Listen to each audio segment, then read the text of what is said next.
Welcome back, Troglodytes, to your daily dose of guitar information, the Trogly's Guitar Show. Today, we're going to document one of those weird, quirky guitars from the Gibson mod collection.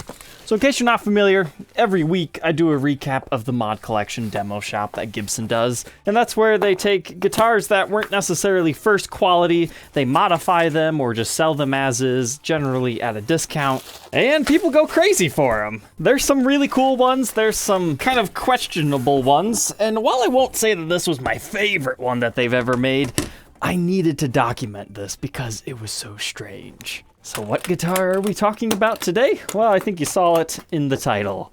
It is a Telecaster Les Paul. Oh yeah, that's freaky, all right. I thought it was gonna look worse, to be honest, because whenever you have something to do with like conversion plastics for your pickups, I mean, sometimes that can look pretty weird, but this, it's not too bad. So, what we've got here is just a regular run-of-the-mill Gibson Les Paul Custom in ebony, but they've been throwing so many of those on the demo shop, they thought, hey, how about we make this a little bit more interesting? So what did they do? We get this cool flower motif kind of sprayed on the top. Looking at this, it looks like they probably just stenciled it. That's the exact same type of paint that you would find on a gold top, so there is a little bit of a sparkle sheen to it. But the pickguard itself actually looks custom. It appears to have a clear layer over top of it. Then the design's like printed on the back, kind of like how they do ES295 pickguards. And then, instead of having humbuckers in here, they just made these little plastic surrounds and they put Telecaster style pickups in here. I don't think we've seen a Les Paul quite like this, because prior to this, the most Tele-like Les Paul that had ever been made was called the Music City Junior.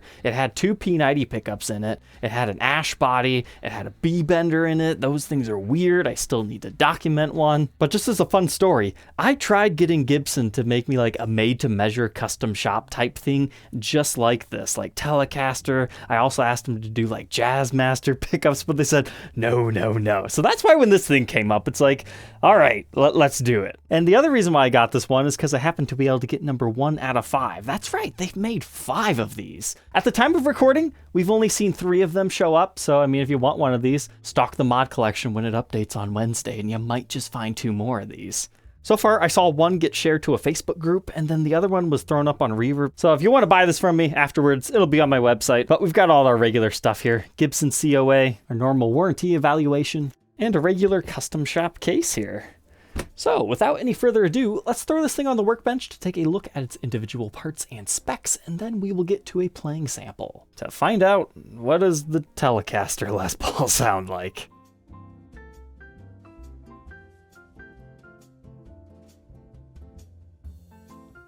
I'm really glad I bought this thing because my initial impressions of this were incorrect. You're not able to swap this back to humbuckers. Not quick and easy anyways.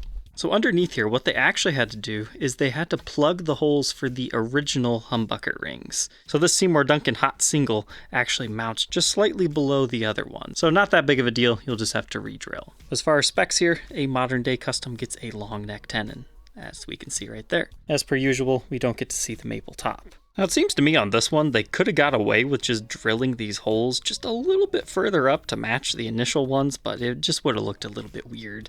So they decided to fill and re-drill new areas so this would line up properly. But then when I first took this bridge pickup out, I was like, what? What is that?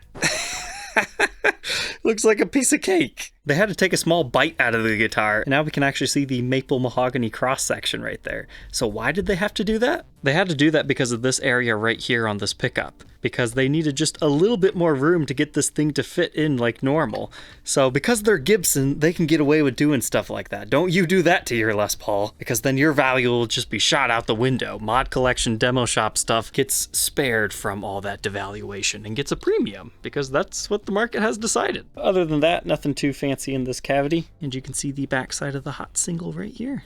However, this one had to be mounted in vastly different locations. You can see the 4 filled in locations there, and then where they ended up having to put it here. So if you wanted to convert this back to a regular humbucker, you are going to have those holes exposed. Now black is pretty easy to touch up, or you could also just find a way to cut this and put a humbucker in here. As far as the pickup readings go, 15.86 k ohms in our bridge, neck position 9.86, and middle we've got 6.08. I'm really curious how this is going to sound. I love the way that this pickguard kind of covers over those screws right there. So I guess some of that you could get away with just using your pickguard, potentially. But I was correct on how they constructed these pickguards. They were custom made for these guitars. They've got that printing on the back of them, and then it's that clear layer over top. So just like the 295s like I was talking about. So that is sweet. I really wish these would have been made the same way, and they could have had that floral motif like right here and then like right there. Maybe that would have been a bit too much, but it would have made those a little bit more fancy than just being black. So the rest of this is just pretty basic Les Paul custom. You get multi-ply binding. We have our beautiful gold paint on the edge right here. That looks very similar to what our pickguard has, except for this time it's actually just probably sprayed on top and then they re-clear coated the whole guitar. Something similar to that. But we've got golden speed knobs on these, 2 volumes, 2 tones. And as far as our bridge and tailpiece setup, just basic stuff. Nashville bridge, Advanced Plating Incorporated branded, with a full weight tailpiece. Moving on from our mahogany body, maple top, we've got a mahogany neck with a true ebony fretboard, 22 medium jumbo frets, we've got the 12-inch radius, 24 3/4-inch scale length, got your mother of pearl block inlays, all your standard stuff on a Les Paul custom. With a nut width of 1.66 inches, which is kind of skinny. Then increases to 2.06 by the 12th. First fret neck depth, 0.85, then increases to 0.98 by the 12th. Here that is at the 1st fret and the 12th fret. Face of the headstock, nothing too crazy going on here. Nice gloss finish, mother of pearl logos. Here's what the truss rod looks like on this one. And our cover reads Les Paul Custom. Moving on to the back, this is an ultra reflective guitar. As far as our control cavity, we've got Gibson branded pots, nothing necessarily too special in here, except for the fact that we don't have the braided shielded wiring in here. It's just the regular wires because of the Tele style pickups. Being a regular custom, it does have the thin binding in the cutaway. And moving up the back side of the neck, we see Gibson custom decal, and then what number this one was at a 5.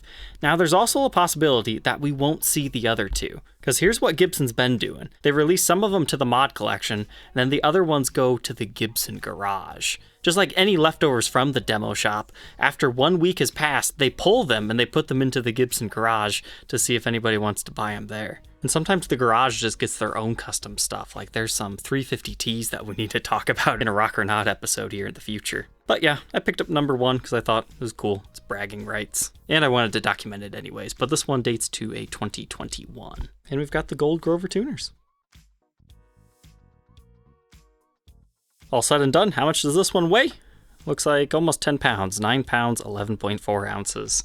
The moment of truth. Let's go ahead, plug it in, and hear how it sounds to have Telecaster single coils.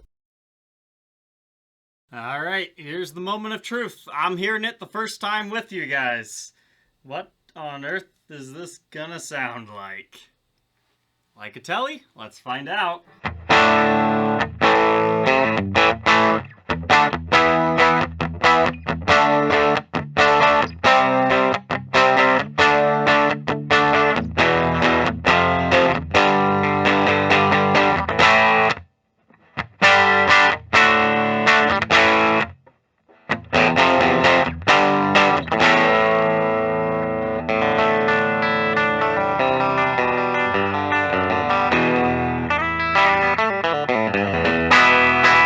Honestly, I was expecting it to be a little bit spankier. It must come down to the construction of the Les Paul. It still has that very full sound to it, but a little bit thinner than normal, I would say.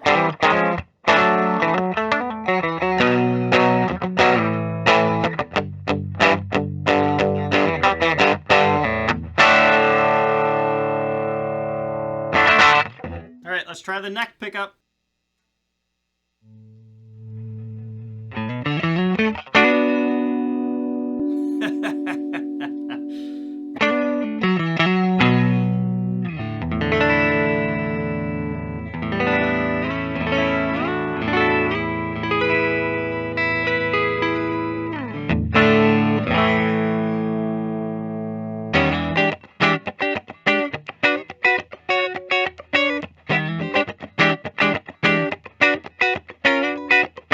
Okay, that sounds kind of Tele-like. How about our middle position? Oh no.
Hate to say it, but I do dig it. It sounds pretty good. Like, maybe not exactly like a Tele, but that middle position.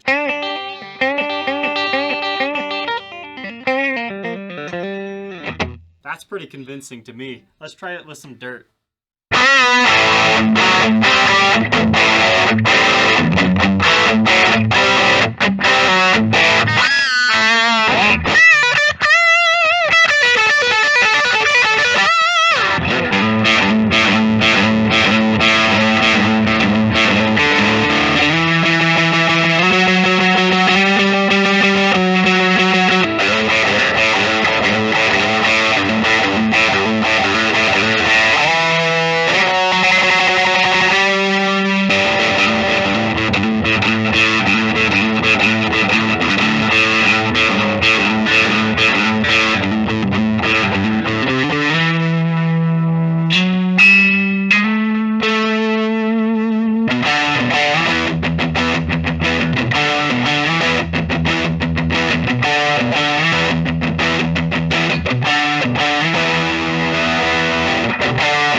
Now that we know all about the mod collection TelePaul, what are my final thoughts on this thing? You know, I was surprised what it sounded like. I wasn't quite 100% sure what to really expect on this thing. It's got a little bit of Telecaster mixed with a Les Paul. I mean, I guess we really shouldn't be all that surprised with the results, but this was great. I hope they do it with Jazzmaster pickups next. I love pure vintage 65 Jazzmaster pickups, so throwing one of those in a Les Paul would just be awesome in my opinion. But I'm sure there's a lot of people that would say, no, please don't do that. But I think it's fun that Gibson did something a little cheeky here. Sure, you'll get haters going, oh, play authentic, all right? Come on, guys, it's just pickups. And at the end of the day, these are Seymour Duncans. We've had Seymour Duncans in Les Pauls before, just not exactly quite like this. I had fun with it anyways. This would be a great tool for a gigging musician, I think. I mean, taking this thing out on stage, people are gonna be like, what on earth are you playing, bro? And I've really come to appreciate these golden accents that they put on here. So, Troglodytes, I hope you enjoyed checking out the TelePaul with me today. Don't forget to like, comment, and subscribe, and we will catch you tomorrow on the next one. Take care.